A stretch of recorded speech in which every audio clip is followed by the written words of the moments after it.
So, um, good day or magandang araw sa inyo. Ang topic natin for today is about seepage. So, continuation lang siya nung permeability kasi related yung dalawa na yan. Yan. So, normally, ang seepage, mas gamitin siya or mas nagagamit natin siya sa sa mga projects, mga big projects and sa construction. So, sa mga big projects like flood protection structures, like yung nasa Binangonan, yung floodway doon. Yung flood, ano yun, yung nasa gilid ng Manila, nung Laguna Lake. Yun. Yun, may application yun na seepage. Maya makikita nyo. And then, for construction, and another is dam. Mga dam, mga Angat Dam, Ambuklaw Dam, Pantabangan Dam, San Roque Dam. And yung mga small na, mga malilit na dam and weir. Yan, sa mga patubig. Yan, so may mga applications din ng seepage doon. So, basta may water na nagpo-flow, yan. So, yun yung application ng seepage. And this is very important din. Okay? Kasi, maraming at, at risk kapag naging substandard or may mali dun sa pag-design natin ng mga structures na may kinalaman sa water or sa seepage. Okay, so references natin. So, yung kay DAS, yung kay Budo, at yung sa URS. Actually, wala nga yung sa URS eh. Hindi ko pa nare-receive yung module. So, yan. So, wala, hindi pala to kasama. So, itong dalawa. Yan. So, seepage. A flow of water through soils is called seepage. Seepage takes place when there is a difference in water levels on the two sides of the structures, such as a dam or a sheet pile as shown in the figure. So, kung ito yung dam, yan. So, from here, pupunta yung water dito. So, bakit kailangan difference in water levels? Kasi kung level yan, wala nang seepage. Level na siya, di ba? Ano na magsisip? Kasi ganun ang behavior ng water eh. And due to gravity, water flows from high energy to lower energy. So, ganun yun. In fluid mechanics. And then, another one, ito, sheet pile. So, from higher water level or groundwater table to lower water table. So, ganun yung pag-flow ng water. Another thing, magsisip yung water or mag-flow yung water kung permeable or kaya or nakaka yung water dito, nakakadaan. Kasi what if impermeable naman pala tong nasa ilalim, 'di ba? So walang mag-flow na water. Okay. Itong sheet pile, ito yung ginagamit sa sa sinasabi ko sa inyo na flood protection, yung nasa gilid ng mga ilog and nasa gilid ng lakes na daanan. So, may sheet pile foundation yun and then andun dito yung parang flood protection na parang trapezoid yung shape niya na kalsada, na embankment. So, may sheet pile sa ilalim yun. So, may presence or may seepage din na nangyayari doon kasi merong water sa kabilang side and then pwedeng mag-flow yung water papunta doon sa kabilang side. Okay? So, seepage, whenever there is a seepage, it is often necessary to estimate the quantity of the seepage and permeability becomes the main parameter here. So, why permeability? Kasi permeability is constant sa lahat ng sa bawat soil. So, yung seepage, yung rate ng flow niya, nakadepende yon sa permeability or sa coefficient of permeability o yung hydraulic conductivity ng soil. Okay. So, 'di ba sabi nga natin, according to Darcy, the velocity or the discharge velocity is K multiplied by I, or the hydraulic gradient. Problems on the calculation of flow of water through soil can be solved, letter A, by analytical method using the Laplace continuity equation, and then B, graphical method using flow nets. Okay. So, ito yung Laplace equation. Maya, ipakita ko sa inyo kung paano siya na-derive.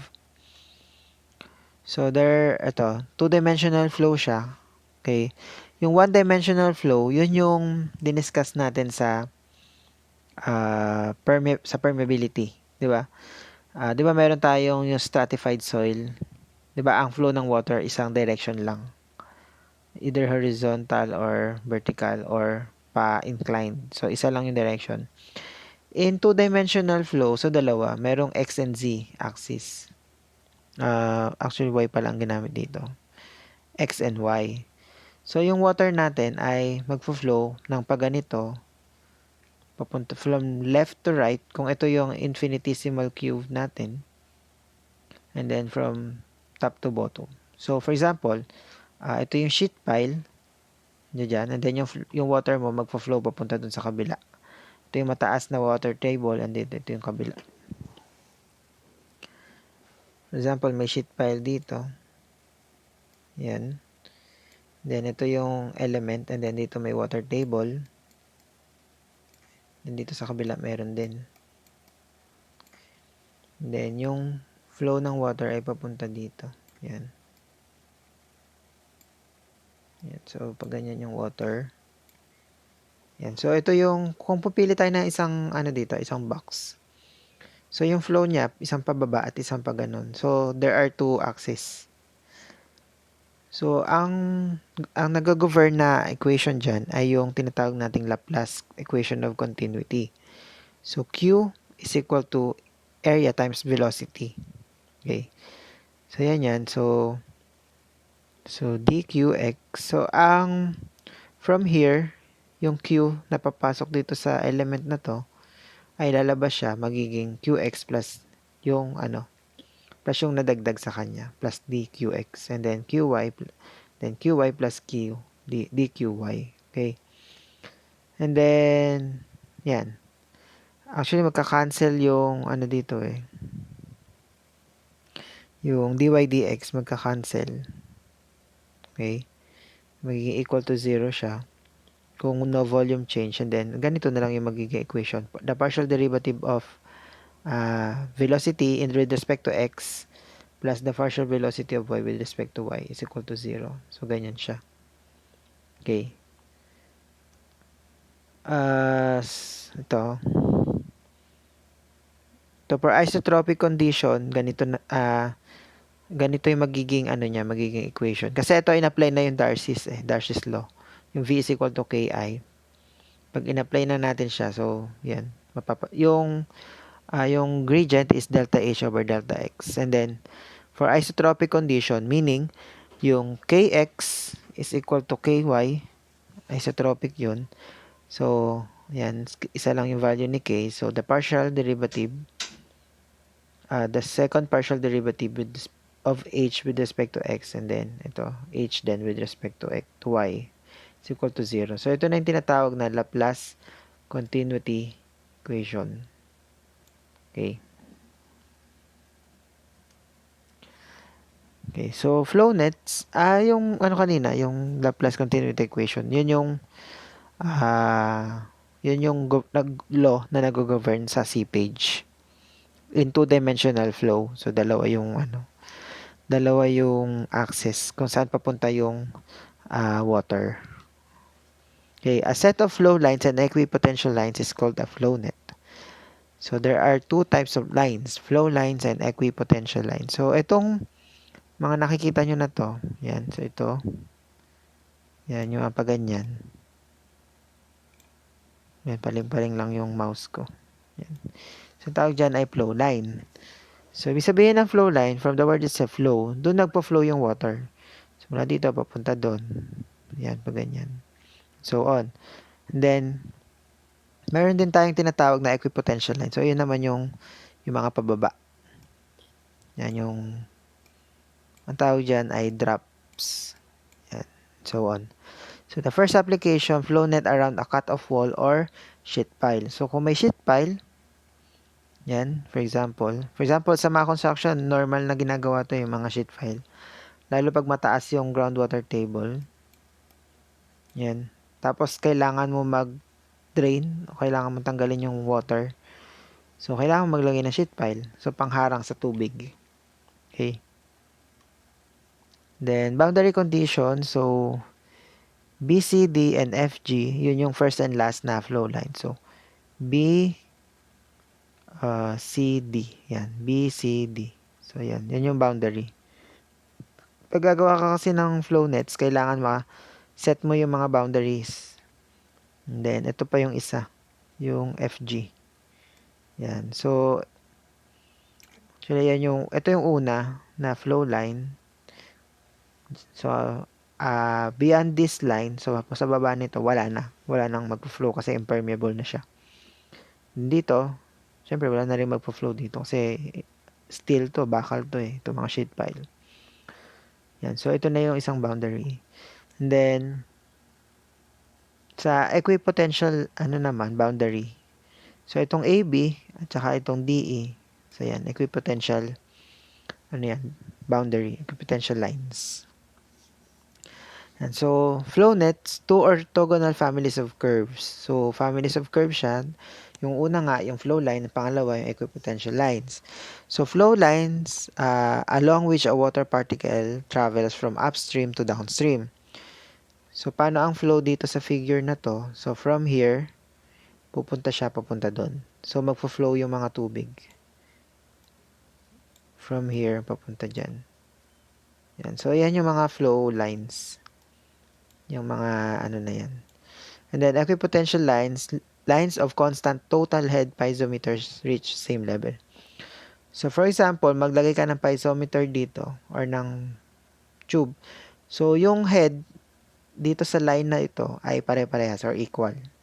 So, pag naglagay ka ng piezometer dito, naglagay ka din dito. So, yung water doon, pantay-pantay. Okay? Ganun yung ibig sabihin nun. Yun yung ibig sabihin ng equipotential. From the word equi, meaning equal. Equal yung mga head. So, conditions, lines intersect at right angle. So, si flow lines at si equipotential line, mag-intersect sila at right angle. So, what does that mean? For example, di ba ito ay flow line, yung BCD. And then, meron tayong equipotential dito. So, dapat right angle yon. Same here. So, ito, right angle yan. Right angle, and so on. Pati ito. Yan, right angle tong mga to. So, ang tawag dito sa mga parang grids na ito ay curved square. Parang ganun. Yun, square elements or curved squares. Then, flow lines don't intersect. And then, equipotential lines don't intersect. So, hindi pwede mag-intersect ang dalawang flow line, ganun din ang dalawang equipotential line. And then, pag magdodraw ka, dapat naka-scale. Okay? So, importante na naka-scale kasi yan, graphical method kasi ito eh. And then, the rate of seepage or flow. So, yan. Ito yung, natin, ito yung purpose natin kung bakit tayo nagdodraw ng flow nets. Para malaman natin yung flow. So, N sub F means the number of flow channels. So, ano yung ibig sabihin nun? Magbibilang ka lang ng flow channels.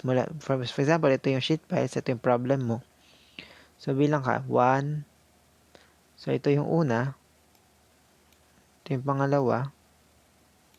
Ito yung pangatlo. Pang-apat. Pang-lima. Yan. So, there are 5 flow channels. Then, ND, number of head drops. So, yung head drops naman ay itong mga pababa. So, 1, 2, 3, 4, 5, 6, 7, 8, 8, 9, 10, then 11. Yun, 11 yung drops. So, yan. Ganyan yan. Bibilangin mo lang yan. And then, Ang formula sa pagkuha ng Q, di ba Q is equal to AV and then to. You will end up dito. QT or the seepage is equal to N over F, N sub F divided by N sub D multiplied by K times H. K is the permeability for the isotropic condition and then H is the total head difference between the upstream and downstream. So, kung ito yung water table dito, yan, tsaka ito yung water table dito. So, kunin mo lang yung difference nung dalawa. So, yun yung H. Okay. Yun. Yun na yun. Makukuha mo na yung total flow doon sa ano na yun. Dito sa ano. Yan. So, yung lahat ng nagpa-flow. Yan. So, ano yung importance nung ano, nung malaman mo ko yung flow rate or yung discharge? Like for example, nasa construction ka, ito foundation, naghuhukay kayo ng foundation and then may water table. Ang taas ng water table. So, minamadali nyo na yung project, kailangan matapos agad. So, ang tendency si contractor ay maglalagay ngayon ng sheet piles. So, maglalagay siya ng sheet piles dun sa mga lugar kung saan kailangan kailangan maghukay ng foundation. So, yung sheet piles na yon paikot yun. Parang pa ganyan. For example. Then, dito ilalagay ngayon yung foundation. So, ngayon, i-drain yung tubig na nandito. So, pag na-drain mo na yung tubig, siyempre, mawawala na yung tubig. Pero sa part na to, may tubig pa rin. Diba? Pero dito sa loob, wala na. So, parang ganito yung section niyan. May tubig dito, pero dito wala na. Ngayon, ano yung purpose ng QT? Ano yung effect niya?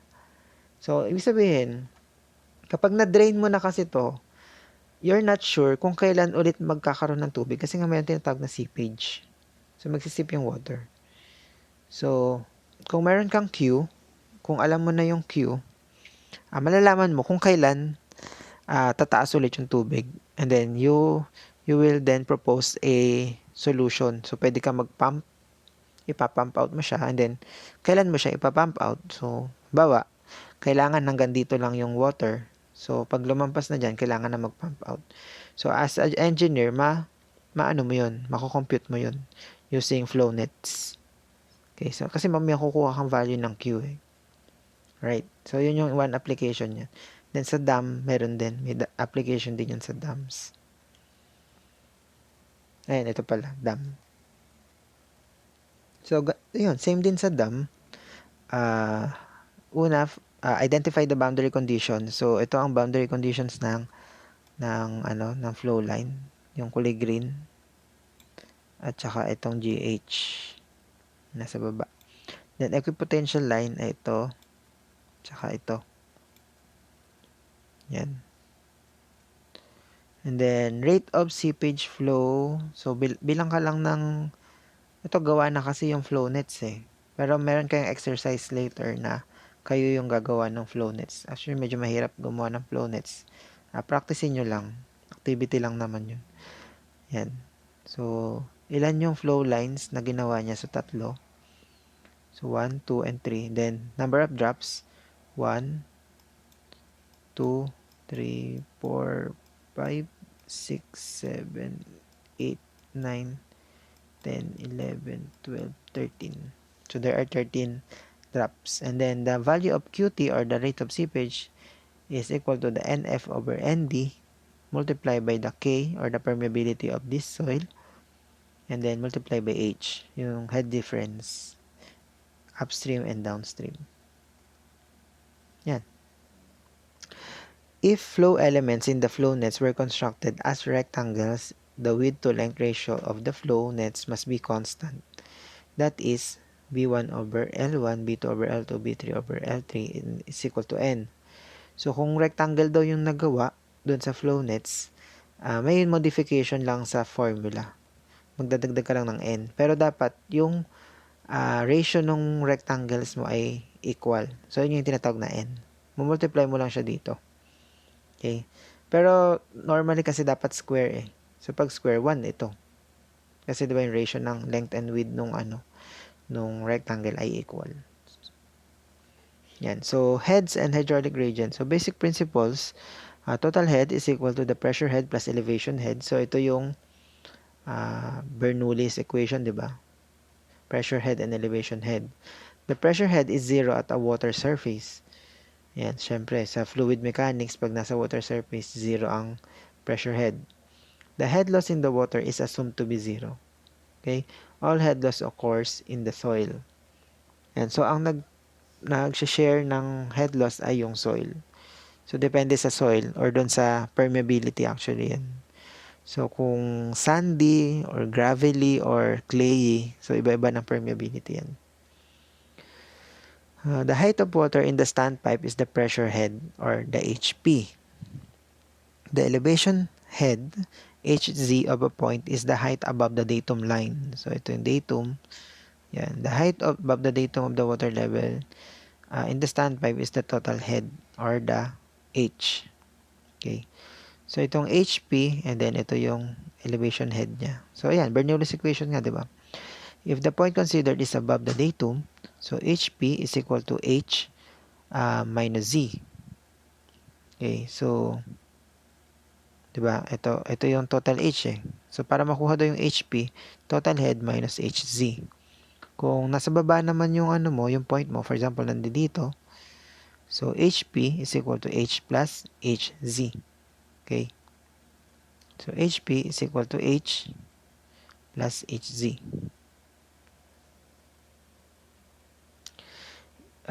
If there is seepage, pressure head, HP is equal to H minus head loss plus minus HZ. Depende kung nasan yung point.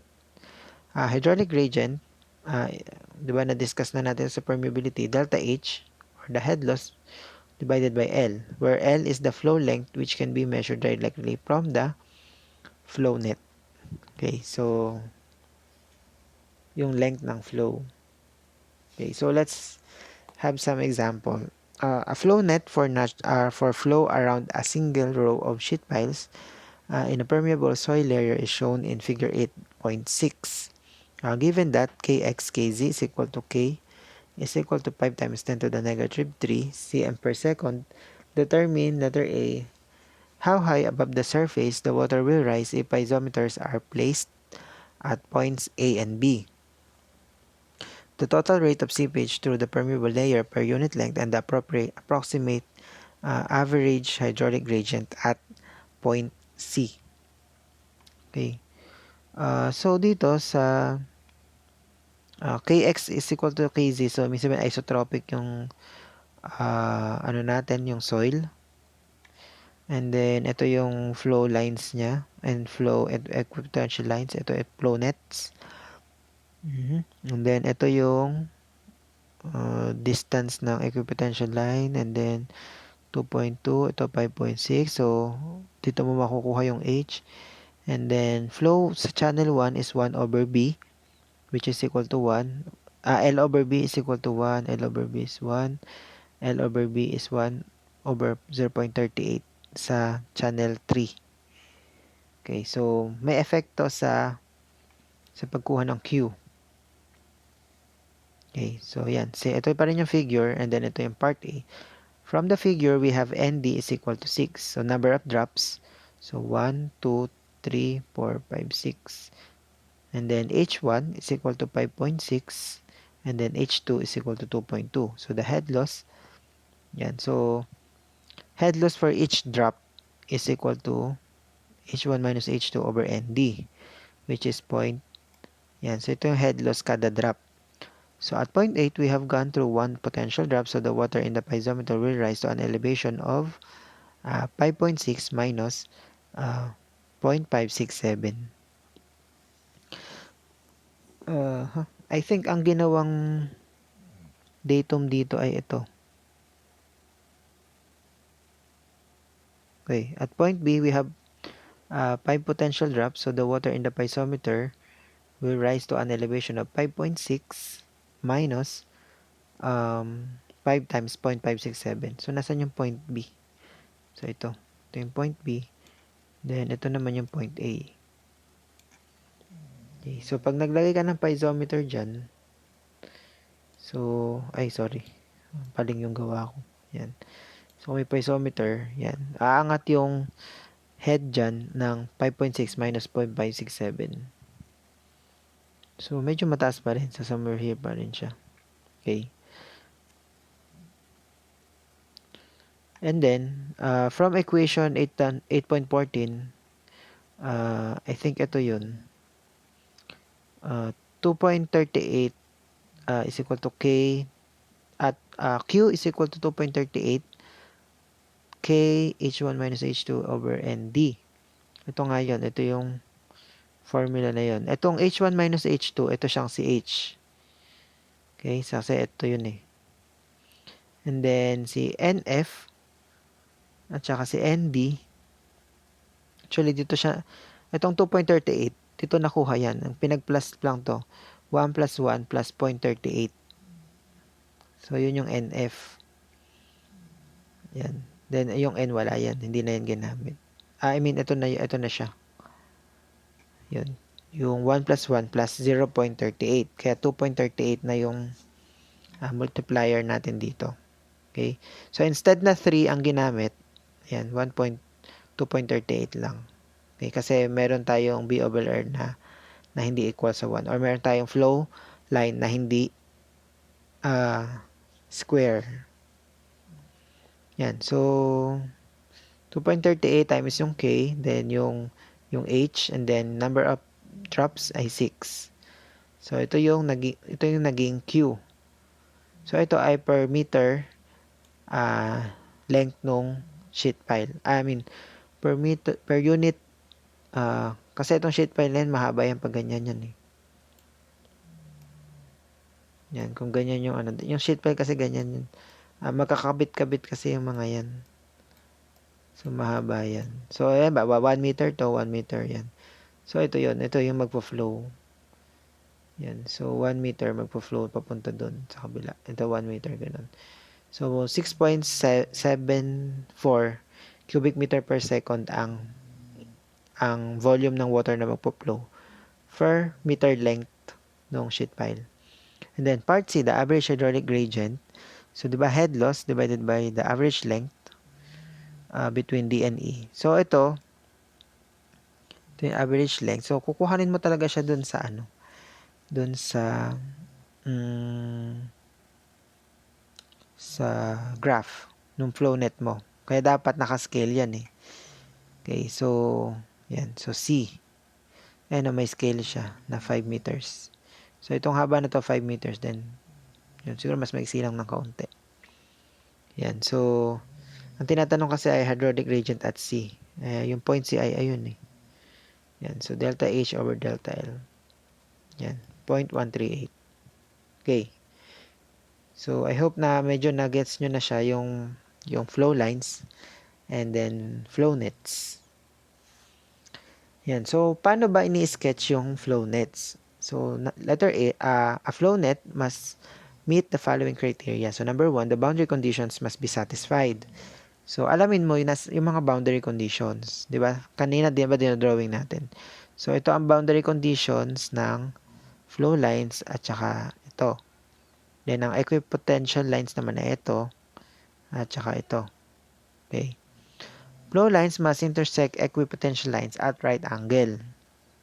Yan. So, alam na natin yan. And then, the area between flow lines and equipotential lines must be curvilinear squares. Yan. So, how do you know that it is a curvilinear square? A curvilinear square has the property that an inscribed circle can be drawn to touch each side of the square and continuous bisection results in the limit in a point. So, dapat makagawa ka ng circles. And then, dapat yung mga circles na yan, matatouch niya lahat nung sides, nung flow lines and flow equipotential lines. So, yun yun. Pag hindi ka nakagawa ng circle or hindi niya na-touch, so, adjust mo yung yung flow nets mo. Adjust mo yung mga lines na ginawa mo. So, trial and error siya kung manual na gagawin. And then, number 4, the quantity of flow through each flow channel is constant. Okay? So, yung nagfo-flow dito, yan. So, pare-parehas yan. So, all throughout. Then, yun din dito. And the same dito. At saka dito. Okay. The head loss between each consecutive equipotential line is constant. So, kung may equipotential line ka dito, so, yan. Yung head dito, yung head dyan, saka yung head dito, and then dito. Equal yan. Kasi equipotential nga, di ba? A flow line cannot intersect another flow line. So, hindi sila pwedeng mag-intersect. Ganon din sa equipotential. So, bawal sila mag-intersect. An infinite number of flow lines and equipotential lines can be drawn to satisfy Laplace equation. So, itong mga flow lines na yan and equipotential lines nag-satisfy sa Laplace equation. So, actually, pwede kang gumawa ng maraming flow lines. Okay? So, depende yun sa'yo. However, only a few are required to obtain an accurate solution. So, kahit konti lang, kagaya nito, ayun no, ang liit lang. I mean, konti lang. Ilan lang yung flow lines mo? 4 lang. Yung flow channels. 1, 2, 3, 4. So, 4 lang yung flow channels mo. Pero, enough na yon para ma-solve mo yung problem or makakakuha ka ng accurate na solution. Okay? Pero you can do or you can draw as much as you want, gano'ng kadami. Okay? Pero I think you might need a software para magawa 'yon. Okay? So, 'yon. So, 'yun yung flow nets, and then we're now to uplift force under a hydraulic structures. So, yung mga hydraulic structures, isang example ay dam, another weir. Kung nag-fluid mechanics na kayo, I think na ano nyo na 'yon. Yung weir, guys, ganito siya. Para siyang dam, pero meron siyang yan, ito ay front view or cross-section ng weir. Yan, so dito nagfo-flow yung tubig. Yan. Para siyang channel. At ito structure to, concrete. Yan. Then dito nagfo-flow yung, para siyang talon or falls. Yan din. May upstream, so nanggagaling dito yung tubig, then bababa siya dito. Yan yung weir na tinatawag. So, ang purpose ng weir ay para makontrol yung water. So, kakontrolin niya yung water dito from upstream to downstream para hindi mag-flood dito sa downstream. Yan. Isang hydraulic structure ang weir. Pero ang dam, totally sarado. Sarado yung dam. Then may gate lang somewhere. Kung kailangan buksan yung or hindi. Kung kailangan mag-release ng water or hindi. Yan. The uplift force at any point J is calculated as follows. Yan. So, point J, any point under the dam. Yan. So, kung ito yung dam, yan. So, for example, ito yung point J. I think may sa next slide eh. Yan. So, yan. So, any point dyan, meron kasing may tinatawag na uplift force or may force na nagtutulak. So, parang ganyan yung force dyan eh. Yan, ganyan ang itsura niyan. So, may tumutulak na force dito sa taas. Yan. So, select a convenient datum. Example, the downstream level. So, for example, ito yung datum mo. Yan. Determine the total head at J. So, the head at J is equal to H minus the drop dun sa J times delta H. Delta H head loss between each potential drop. Okay. So, yun yung total head at point J. And then, subtract the elevation head, HZ at point J. So, di ba marunong na tayong kumuha ng HZ or ng elevation head. Subtract the elevation head at point J from the total head to get the pressure head. Okay. If elevation, saan yung ko yun? If elevation is below the datum, HZ is negative. If the elevation head is above the datum, then HZ is positive. If there is no seepage, the pressure head is the height to the free water table. Ayan. So, kung walang seepage, meaning yung height or yung water or yung groundwater table sa upstream at sa downstream ay magpapantay or equal. So, walang magpa-flow na water doon. Okay? So the pressure head is the height to the free water table. The pore water pressure is UJ, U or the water pressure at point J is equal to HP or the pressure head at point J, which is ito nga, dito natin nakuha yung pressure head. Itong ND manggagaling to sa flow nets, itong H manggagaling to sa difference ng elevation between the upstream and downstream groundwater table. Then yung delta H, yan. And then yung delta Z, elevation head. Yung delta H yung kanina. Yung sa number 2 na na-solve natin. Okay, yung head loss. Yan. So 'di ba ang pag-compute ng pressure ay gamma H, 'di ba? Sa fluid mechanics. Gamma means gamma ng water or the unit weight of the water, then multiply by H or the head. So yung yan, para ang makukuha mo dito is pressure in terms of kilopascal. So the uplift force per unit length due to the groundwater flow is the summation of UJ, meaning summation ng mga pressure, pore water pressure, multiply by X, delta X sub J from 1 to N. UJ average pore water pressure over an interval delta XJ. I think may figure yata. Ayun, ito. So, ito yung dam. Yan, so, kung mapapansin nyo, may seepage kasi mataas yung meron tayong upstream and meron tayong downstream. And then, yung water ay magpa-flow mula dito, papunta doon. And then, si A, B, C, D, E, F, yan yung mga points doon sa toe or doon sa base ng dam, sa ilalim ng dam. So, may uplift force, meaning may nagtutulak sa kanya pataas doon sa dam. Yun yung reason kung bakit ang dam ay gawa sa concrete. Yan, gawa yan sa concrete. Kasi merong uplift force. So, yun yung lalaban doon sa uplift force para maging equilibrium. Yan. So, may tinatawag na uplift force na galing sa water. Yan. So, ito yun. Ito yung value niya. Ito yung magnitude niyan. So, mako-compute mo yan using yung pinakita ko kaninang step-by-step solution. Yan. So, ito, nag-sample siya. Left corner of the vase. So, itong point A. Pressure head at A times the gamma water. Pressure head daw ay 7 plus 2.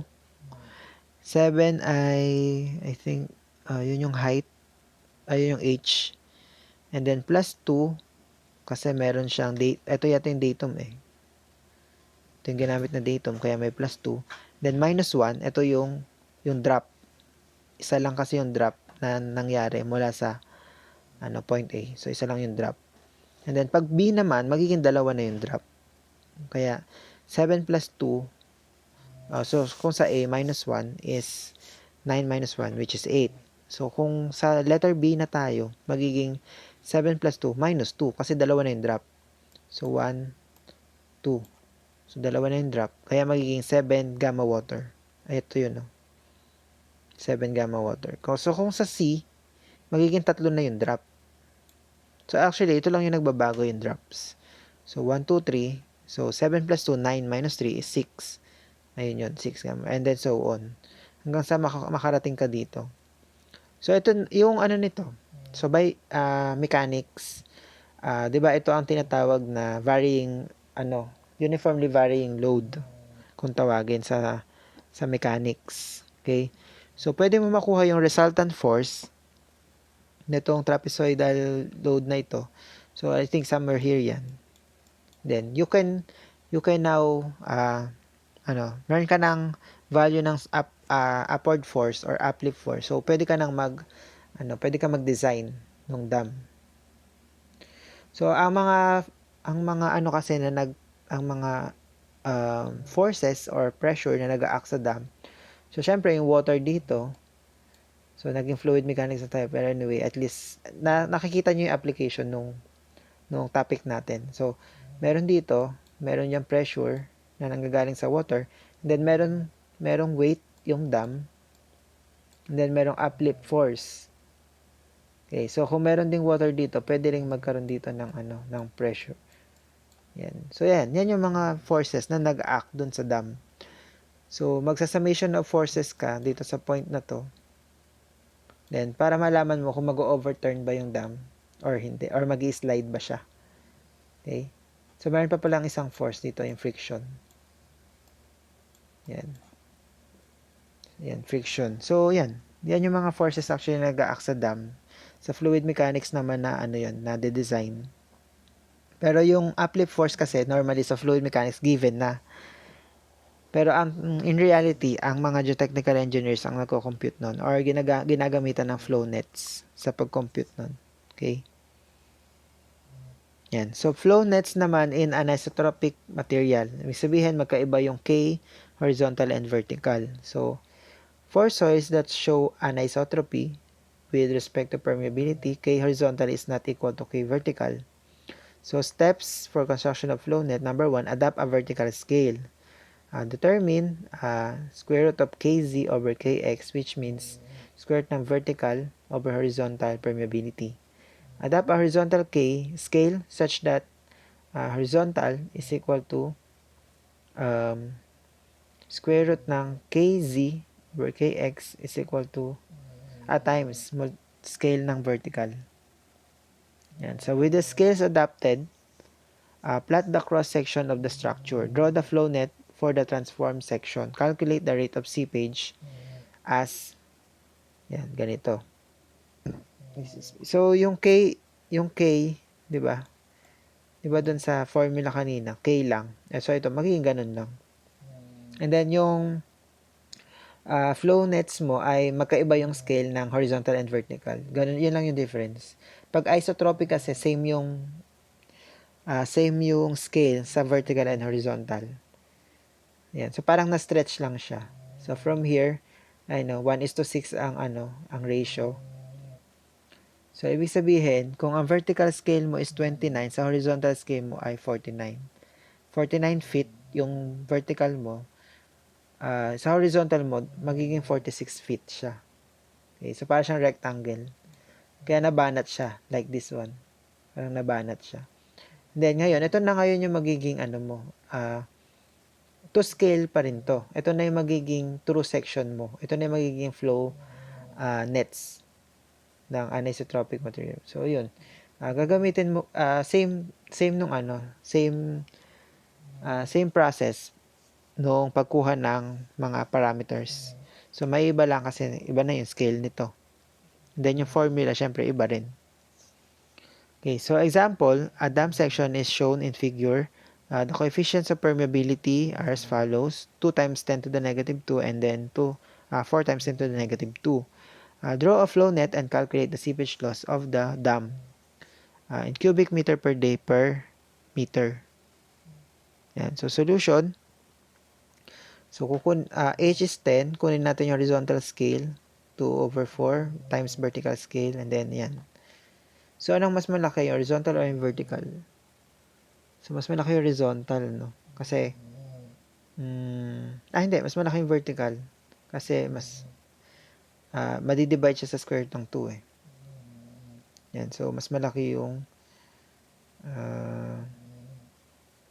horizontal scale is 12.5 times square root ng 2 is 17.68. Parang baliktad, no? Yan. Anyway, hindi mo naman to kailangan sa pag-compute ng Q. Sa pag-compute mo kasi ng Q, ito lang ang gagawin mo. Yan. So, yung Kx, Kz, and then multiply mo by 10. 10 ay yung difference nung dalawa. And then 2.5 yung flow. Dito kasi maliit na yung flow net, yung flow channel dito eh. Kaya 0.5 lang ang ginawa. Kasi yan yung pinagbasihan. Dito kasi mahaba eh. Kasi 'di ba naka-scale nga ito. So, 2.5 na siya. Then yung drops ay 8. Yan. So ito yung estimated value ng flow per in cubic meter per day per meter. Okay. Yan, so ganun lang yung pag-compute ng seepage sa dam at saka sa sheet piles. Okay? So, we're now on seepage and tunneling.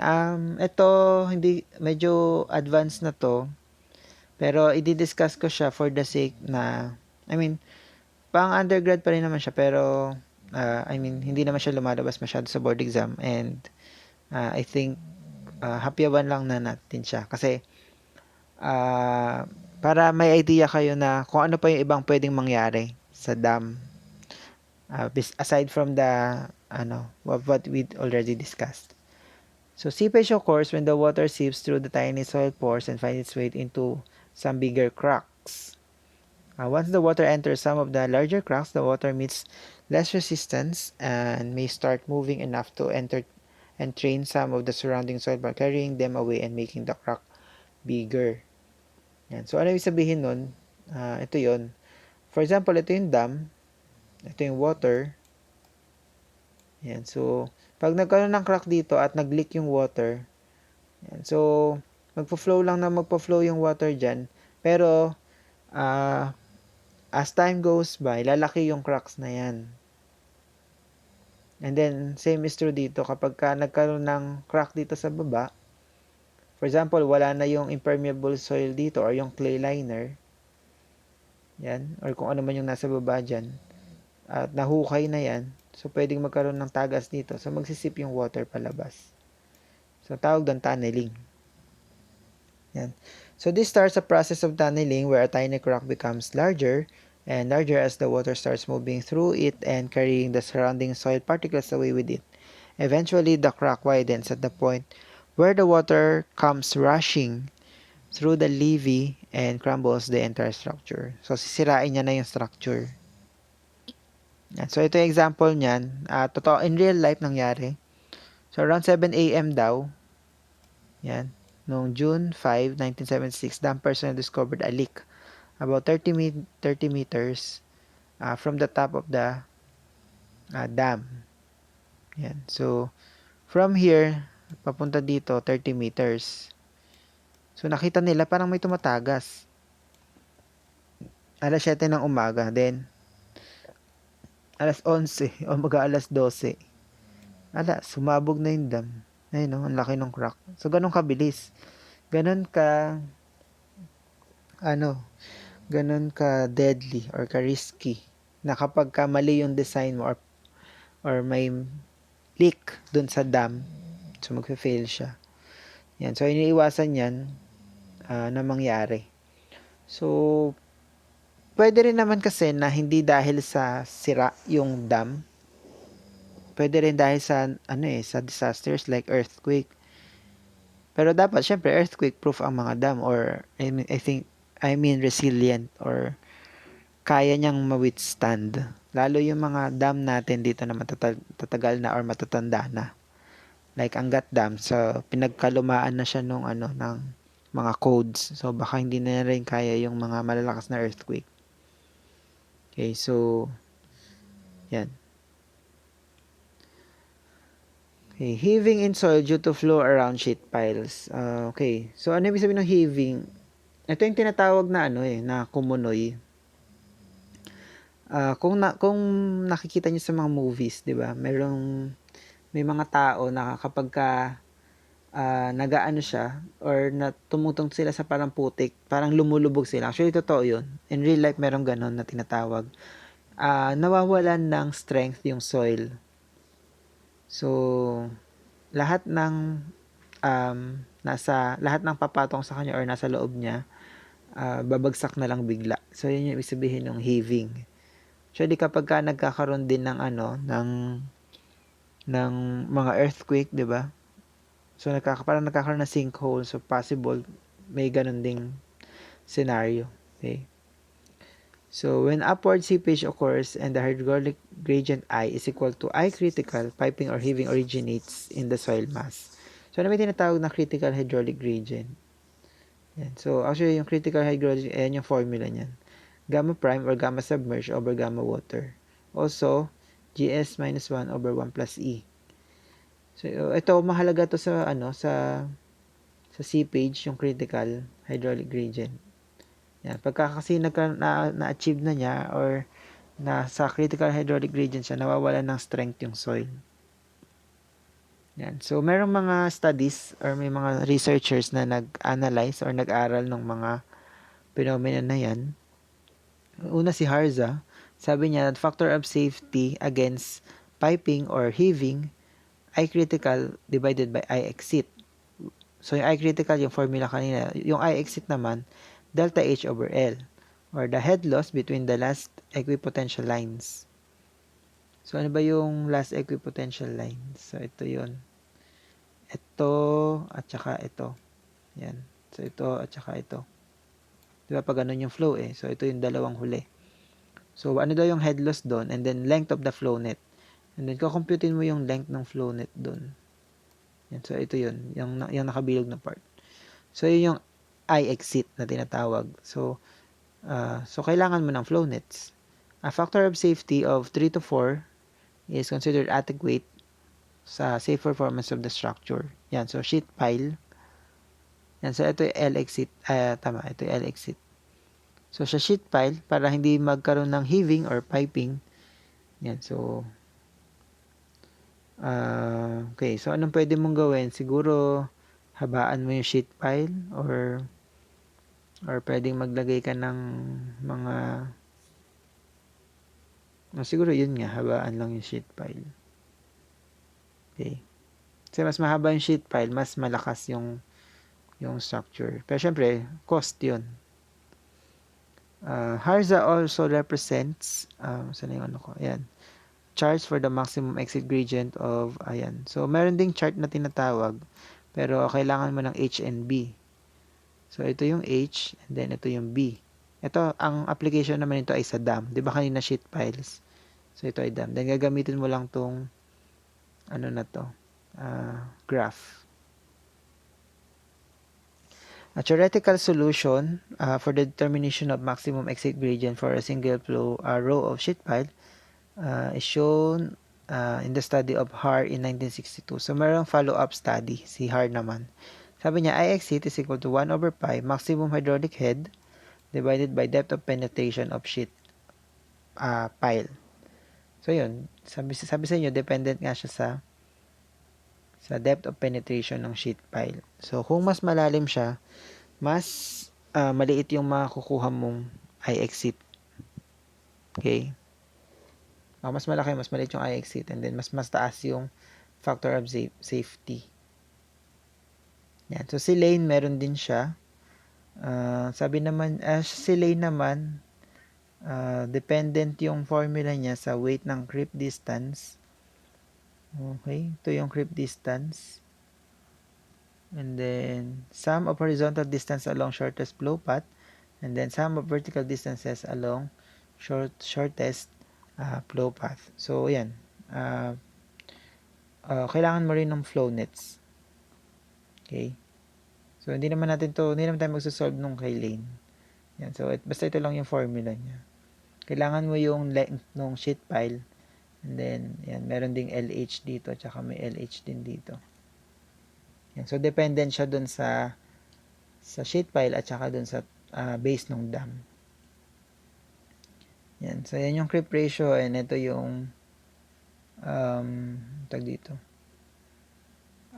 Constant values. Yan. So, si Tarzagi, meron din siyang idea kung nasaan matatagpuan yung heaving or yung piping. Okay? Sabi niya, D over 2 from the sheet pile. So, kung ito yung sheet pile, so D over 2 mula doon, at saka D. Or D ay yung depth ng sheet pile. So, yan. Andiyan din daw yung heaving. Diyan nagaganap.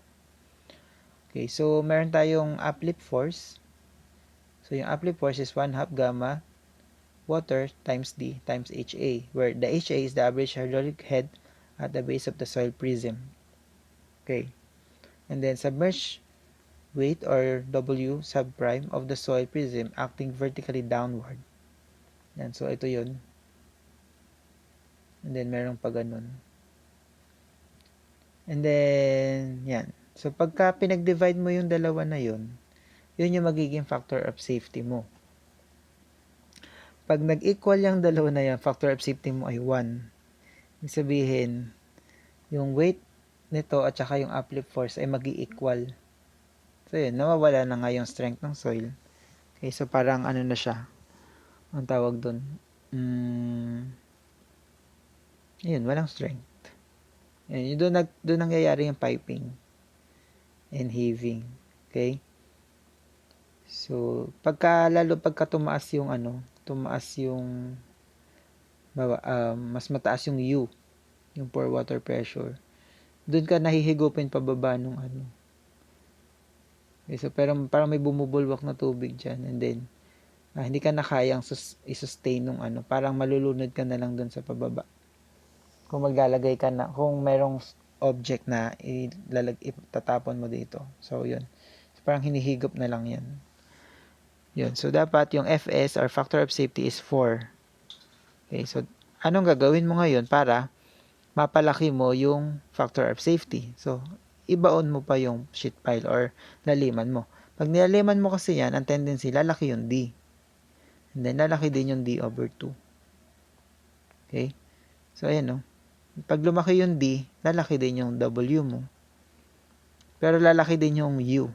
Pero, yung D, sa W prime kasi, squared naman yun. So, mas malaki pa rin yung, okay. Yan. So, yun lang yun. Yun lang yung idea. Yan. So, example, ito, figure 9.14 shows the flow net force seepage of water and around a single row of sheet pile. So, may sheet pile driven into a permeable layer. Calculate the factor of safety against heaving, given that gamma sat 17.7 and then thickness of permeable layer is 18. Okay, so yan.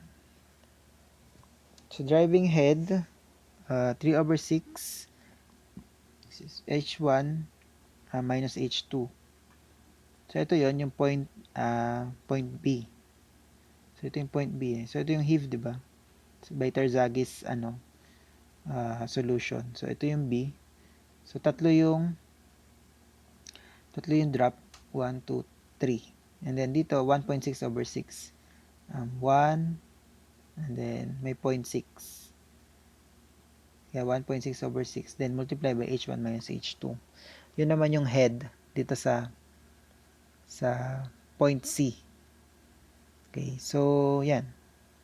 And then the vertical, the average value of head loss in the prism. So ito yung prism o yung uplift pressure. Okay, so paano nakuha to? So yun nga, yung driving head at point B and C kinuha. So yan, nag-graph siya. Then kukunin mo lang yung average nun.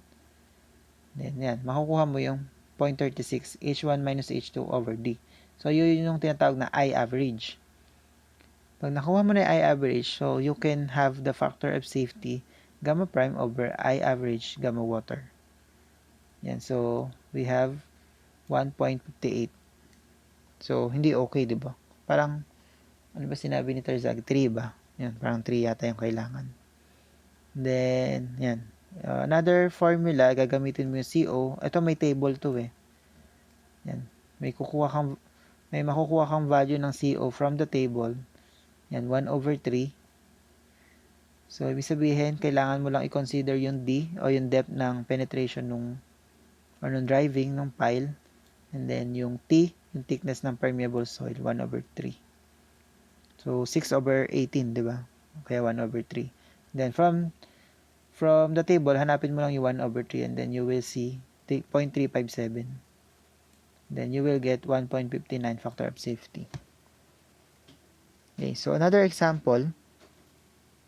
Anong ginamit na formula dito? I critical over I exit. Okay. Yan, so ang I exit ay kinuha yung value ni H at L from the figure. So may flow nets, then doon lang kinuha yung, and then yan, yung I critical, diba, ito yung formula. Then yung I exit, ito yung nakuhang value. Okay, so yan, pag divided mo lang 3.14, I think okay na yung 3.14. Yan, so ayun, kung makikita nyo, naglagay siya ng dito, ng pile dito sa toe ng dam. So, yung pile kasi na nilagay dun sa toe ng dam, so, may effect siya dun sa dun sa factor of safety, mapapataas niya yun. Okay? Pero kung wala yang so ang mangyayari dun sa flow, dun sa L mo na ito, mas maliit yung makukuha. So yun. So yun yung yun yung downside. Ang tendency, liliit ngayon yung factor of safety mo. So actually, yung sheet pile na nilagay dito ay pampataas ng factor of safety. Okay? So ganun siya. Right, so yun na yung module natin. Ay, naka 1 hour na pala tayo. Yan, so yun yung Seepage. So for this topic, so meron tayong dalawang problems, activity 6 Seepage. So yan, magdo-drawing kayo ng flow net, draw the flow net, calculate the flow rate, and then how much water will flow, and then calculate the water pressure at A. So yan yung figure. And then ito yung steps. And then so ito part 2 or the problem number 2. So ito ay sa isang construction. Yan, so ito binigay ko na yung flow net. Yan, gagamitin nyo lang to. Draw the flow net. So actually hindi nyo ito sasagutan. Itong binakagad kayo. Calculate the minimum flow rate of a pump required to keep the water level at the base of the excavation. Yan. So yun. Di ba sabi ko sa inyo ipapump yan kapag Then calculate the pore water pressure at A and B. Saan na yung A and B? Ayun. A at saka B. Ayun. May datum naman na binigay. So yan. Kung may tanong, magtanong kayo sa kung saan ko ito ipopost and then try nating isolve. Okay? So, kasama siya sa magiging quiz natin next meeting, itong Seepage. So, compaction, permeability, and Seepage.